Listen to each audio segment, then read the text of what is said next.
Olá pessoal, vamos para a aula número 6, então continuando aí o curso sobre o conflito na Ucrânia. Veja aqui, análise histórica, geopolítica e geográfica do conflito entre Rússia e Ucrânia.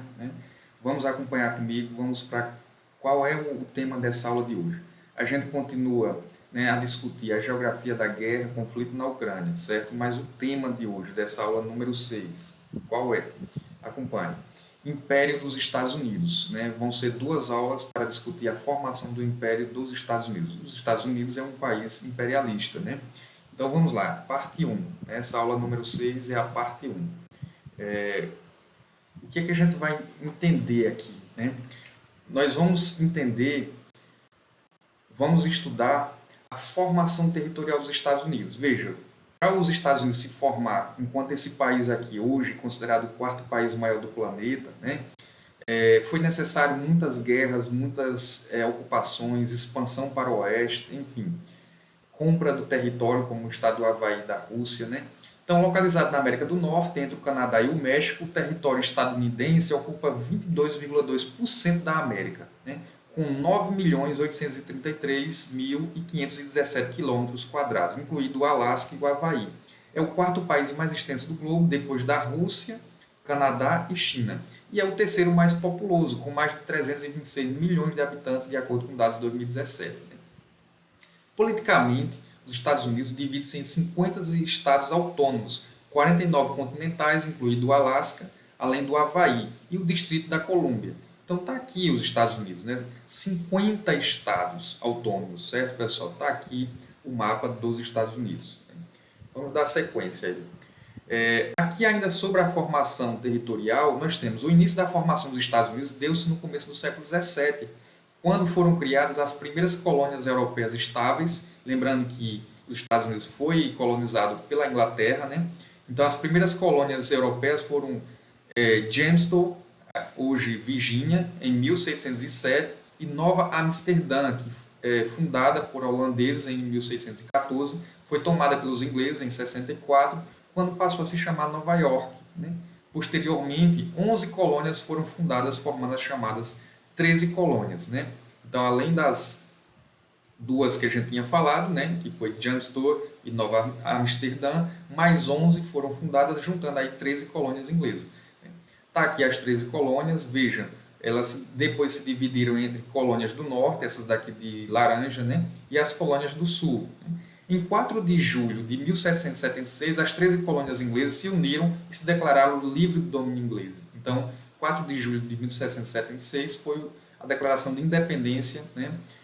Após a independência, os diversos governos que sucederam no poder dos Estados Unidos incentivaram a expansão territorial do país em direção ao oeste. Então, no início era só essa faixa, estreita faixa de terras aqui no litoral, que eram as 13 colônias inglesas. Depois os Estados Unidos foram expandindo para o oeste, através de tomada de terra dos indígenas, de guerras. Aqui nós temos o mapa das 13 colônias, novamente, olha, New Hampshire, Massachusetts, Delaware, Maryland, Sul Carolina, Geórgia, North Carolina, ou seja, Carolina do Sul, Carolina do Norte, Virgínia, Pensilvânia e Nova York. E aí nós tivemos a chamada Guerra de Secessão. O que foi a Guerra de Secessão? Após a independência, que foi em 1776, as contradições entre os estados do Norte e do Sul, as colônias do Norte e do Sul, acentuaram-se. No Sul, os proprietários das fazendas de algodão detinham poder político e eram contra a abolição da escravatura. Por quê? Porque eles produziam a partir de monocultura do algodão, latifúndios e o uso da mão de obra escrava.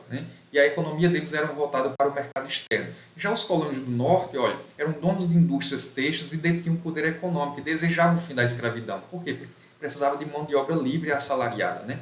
A eleição de Abraham Lincoln para a presidência dos Estados Unidos em 1860 acirrou ainda mais esse antagonismo, pois o Norte, o novo presidente, representava os interesses do Norte. Insatisfeito com os discursos de Lincoln, 11 estados, a maioria sul, separaram-se da União, formando os Estados Confederados da América. O Norte não aceitou a ruptura e, em 12 de abril de 1861, iniciou a Guerra de Secessão, que é a separação, que terminou em 1865 com a vitória do Norte. Vencido, o Sul foi subjugado aos interesses políticos e econômicos dos adversários. O ato de propriedade rural, também chamado de Homestead Act, e a força das ideias do Destino Manifesto foram importantes para a conquista do Oeste. Pelo primeiro, o governo dos Estados Unidos concedia a posse de 160 acres de terras a quem a cultivasse por no mínimo 5 anos. Essa lei, instituída em 1862, atraiu imensas ondas de imigrantes europeus, principalmente irlandeses e ingleses, favorecendo o povoamento do interior e a formação de um mercado interno de consumo. Né? Já o termo Destino Manifesto significa o quê? Está aqui a imagem, né? Destino Manifesto. Foi empregado pela primeira vez por John O'Sullivan, entre 1813 e 1895, que ele viveu, para justificar a conquista do Oeste na segunda metade do século XIX. Em um artigo sobre a anexação do Texas, publicado em 1845, apoiou a anexação do território mexicano e em 1848 sugeriu que Cuba e a península de Yucatán, o México, fossem incorporadas às terras estadunidenses por meio da compra ou pelo uso da força. Então, o que significa o Destino Manifesto? Foi uma construção ideológica baseada num princípio transcendental que atribuía aos Estados Unidos a missão divina de ocupar o território não explorado ou habitado por povos selvagens. Olha aquela ideia que a gente discutiu lá atrás de Herbert Spencer, quando cria o chamado darwinismo social. Então, as pessoas que vão em busca de território são pessoas civilizadas, que querem levar a civilização e a modernização para os selvagens. É uma justificativa para tomar terras, dos habitantes originários, entre os oceanos Atlânticos e Pacíficos e torná-los civilizados. O expansionismo era assim visto como uma missão civilizatória. Veja aí que os norte-americanos, desde o seu princípio de formação territorial, começando pelas 13 colônias e usando essa ideologia do Destino Manifesto, que eles eram escolhidos por Deus para fazer essa missão civilizatória, eles já eram imperialistas, já foram imperialistas dentro do seu próprio território e depois passa ao imperialismo para fora do seu território, certo, pessoal? Aqui nós temos, após a conquista do Oeste ou do expansionismo territorial interno, veja o que eu estava falando, os Estados Unidos dirigiram-se agora à sua política externa para as regiões fora do seu território. Para isso foi necessária uma outra ideologia. Em 1823, o então presidente dos Estados Unidos, James Monroe, lançou a doutrina América para os Americanos, que ficou conhecida como doutrina Monroe. Essa doutrina defendia que os Estados Unidos, em nome de sua segurança, não permitiria que nenhum país europeu restabelecesse domínio sobre qualquer território localizado no continente americano. Isso já era demonstrando uma disputa de forças com outro grande império na época, ainda no final do século XIX, que foi a Inglaterra, que durante toda a fase do capitalismo comercial, das grandes navegações, foi a grande potência. Prevaleceu aí a chamada Pax Inglesa. E os americanos começam a disputar esse domínio imperial, lançando essa doutrina América para os americanos, dizendo assim, vocês fiquem aí na Europa, não metam o dedo no nariz aqui na América, porque a América é para os americanos. Que americanos são esses? Os integrantes da América do Norte. Os norte-americanos se titulavam como dono de todo o continente americano.